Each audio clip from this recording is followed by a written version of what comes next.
This is Bryce on BYU. All right, guys, welcome back to another edition of Bryce on BYU. There's only a few of you guys out there, but I'm grateful for the support that we've seen, especially on the YouTube side so far. But, if there's anybody who wants to listen to us on the go, we do have a Spotify. So if you check it on my socials, on the Bryce on BYU Twitter page, there is a link to my Spotify and to my page, and if you're wanting to listen to us on the go, it's a great opportunity, I guess. But anyways, it's that was actually kind of where I started, but now I'm on both Spotify and YouTube. But BYU taking on UCF tomorrow, as of when this is getting posted and recorded. Normally, I might have recorded this a couple days in advance, but timing being what it was. BYU, another game, another week. It's always great to watch some BYU football. I think that even in their not so great seasons, BYU football has been awesome to watch. Just because I love it. It's what I love. It's why I do this. So, but we're taking on BYU's taking on UCF. I think a lot of the talk about this game has been around the money line. It started off with, I think BYU was 1 to a 1.5 point, 1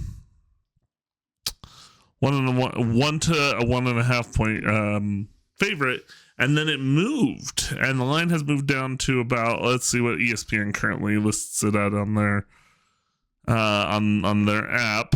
It has currently BYU as a 2.5 point underdog. It has UCF favored by 2.5 points, which I suppose if this is a neutral site game, BYU would be favored just barely. And I don't know, that's kind of crazy to me. But it is what it is. I think the thing about BYU is, look, I think they were picked to lose every game so far this season up until Oklahoma State, I think, was the first one that they were favored in. And that was the first, or you know what? Arizona was the first game they were favored in. Well, obviously we were favored against Southern Illinois. But, I mean, that's just one of those things where you're wondering about this, how this is all going to go. But I think BYU does use this as motivation. I think Kalani makes sure that BYU, or makes sure that the team is told, like, hey, they doubt us. They still don't think we can do this. And I think a lot of the trepidation for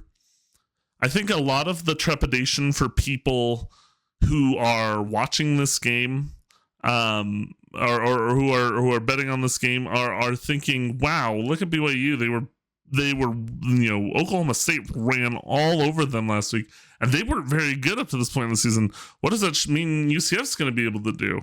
But I think there's a couple things that, as I've been kind of digesting all the information and digesting, how BYU performed last week against Oklahoma State, needing that last, second heroics to finish off Oklahoma State. You wonder, are they going to be able to sit down and say, here, we're not going to let this happen. I think the difference is right now, Oklahoma State had, even with Rangel, they were both passing threats. Not necessarily, they're not going to necessarily destroy you with their arms, but if you sold out on the run, they'll beat you. They can beat you with their arms if you're just leaving everybody open, or if you're just leaving everybody in very thin coverage. And so, BYU, I think, though, this week it has the opportunity where they can really man up on the receivers and sell out on the run and really stack the box against the run. I don't expect BYU to completely stop the run, but if you can hold them to maybe less than 200 yards, I think that's a win. I think I not only do I think that's a win, I think it's a comfortable win. I think if you're holding them to less than 200 yards, and if those, particularly if it's a very low yards per play, I think what you'll see is BYU wins this by 10 or more. Now, it's not a guarantee that that's going to happen, and when I make my prediction later, I'm not going to necessarily say, oh, BYU is going to win this one by 10 or more. And that's the thing is, the times in the past where I've been confident enough to say that, like I was against Oklahoma State, it wasn't the result. The times where I haven't been able to call that, that's been the result. I mean, luckily we've won every game. It doesn't matter that I've been off on certain calls. It's just important to make sure that I'm getting everything, that it's just important that BYU is winning. And that's been the story so far for BYU. This is a team where, BYU is going to try to keep themselves undefeated. They're going to try to, we're going to try to give UCF everything we have and go into a bye week where we then get, where we can get some prep against Utah undefeated. That would be incredible. I'm not saying that that's exactly how it's going to happen, because this is a big test for BYU. Going up against an elite rushing attack, they've been good this year at stopping all sorts of offenses, but the rushing defense has been perhaps their weakest point. But I think a lot of people overemphasize, like, oh, they were really weak against Oklahoma State, but they've been strong for the most part. Otherwise, they have been very good at bend don't break when it comes to rushing offenses, except for against Oklahoma State. Oklahoma State was the first team that was able to sit down and say, not only are we going to rush on you, we're going to convert these for big plays and some good touchdowns. I don't think that that's going to happen with UCF, but it's entirely possible. But I think what you'll see is BYU will give some runs here and there in order to get some bigger plays down the road. And so, BYU's gonna try to go 8-0. That's like I said, that's the incredible thing here, is we're sitting here saying, oh my gosh, BYU could go 7-0, or sorry, 8-0. Like I said at the beginning of the year, I was thinking 7-5 was probably my ultimate ceiling was 8-4. But that was assuming some early losses. BYU wins tomorrow. I would have a hard time. Obviously, I don't want to jinx anything, but I'd have a hard time saying we would win less than 10 games. And if they win tomorrow and against Utah, I would be hard pressed to say that they'll lose any more than the one game, and that would probably be against Arizona State. But let's not get ahead of ourselves. We're first focused on UCF. Lots of talk after that game about, Jake Retzloff looked great in that second half. And so, I think we're going to see BYU's offense which has been gradually building up all season, now looks like it is primed. And I trust Jay Hill enough, and I trust that the BYU has seen the results well enough this season that the culture can buy into the fact that, okay, we need to settle down. A lot of what I heard between some of the podcasts that I listened to and the Hans and Scotty show on the KSL Sports Zone, a lot of them seem to think that BYU, the Jay Hill's defense is going to be able to show up and they were a lot of, I heard on the Locked On Cougars podcast, Connor Pace said that, and I'd listened to the whole interview on the podcast that was put out today, which is Friday. He mentioned that, it seemed like a lot of guys were playing hero ball. And that was reflected in Hans Olsen's comments on the KSL Sports Zone.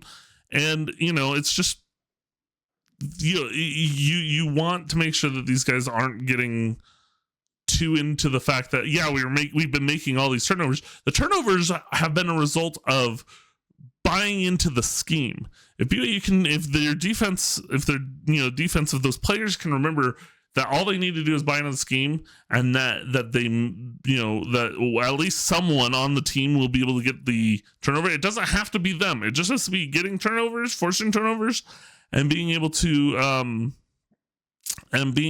stop, the run where you need to. I think BYU is going to be able to show a recovery from last week, and I think it'll be a great game. But I think BYU will be able to control things, especially on the lines, In the trenches, I think BYU, their O-line has shown to be very good in control, and their D-line, I think, is going to be very good, and they're going to be able to recover and be able to put some pressure on the run game to the point where maybe UCF starts feeling like they have to try to throw the ball here and there, and I think BYU is ready for that opportunity. And so, the players I would look out for is, continue to look out for your basic guys, your Isaiah Glasker. When I say your basic guys, like, these are the important guys on the defense. I'd look out for your Isaiah Glasker to have a big game. I'd look out for Harrison Taggart and Tyler Batty. These are the big names. And then everyone else, I think you'll see just the constant rotation of people who are staying in their within the scheme, within the system, and being able to keep UCF bottled up. UCF, who started the season 3-0, has since gone 0-4. So BYU is going to have to go with the tall task of forcing that losing streak to go another game, which is not an easy task, because when a team's down, they start getting desperate for wins, and sometimes things happen and they're able to break things open. And sometimes we have years like BYU had last year where you end on a bad losing streak. And so, but I think, and I think there's definitely things to look out for BYU. UCF almost had 2 pick sixes last week. I think, as long as BYU makes sure that they're taking care of the ball, if you have a moment like you did last week where Hinckley Potty threw that interception, where it was kind of a dead play at that point, you got to just tuck it and either just tuck it and run and try to get what you can, scrape back what you can. And if you can't scrape back anything, just take the sack and just, or take the tackle for loss, and just understand that you've got another play after that. You don't have to let the ball be turned over. And then another one of the BYU turnovers, I think, was just a desperate, Jake Retzloff was trying to get like a last second touchdown going into halftime. I don't expect that to be a big problem this week. I think BYU will be able to take care of the ball like they have for a good portion of this season. At least definitely a good portion of their Power 5 schedule. And so, BYU is going to be looking to control. Like I said, you want to basically see if you can continue to get LJ Martin going, if you can continue to get 150, 200 some odd yards for BYU rushing. Their passing game is going to do well enough that if that happens, I think BYU could win by 10.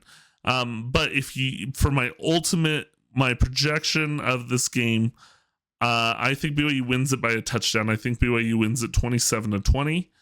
I think BYU is going to show up, and I think it's going to be a great game. I think UCF is going to give it everything they have, but I think BYU will ultimately be able to pull this one out, and we'll see how things go. But I guess for the next episode, which comes out tomorrow, right after shortly after the game, we'll see how that all went. I'll give you guys the update and break down the game, and we'll get to talk about it. Anytime you guys want to leave a comment and talk BYU football with me, I'm more than willing to read off comments during some of the episodes, and reach out to me.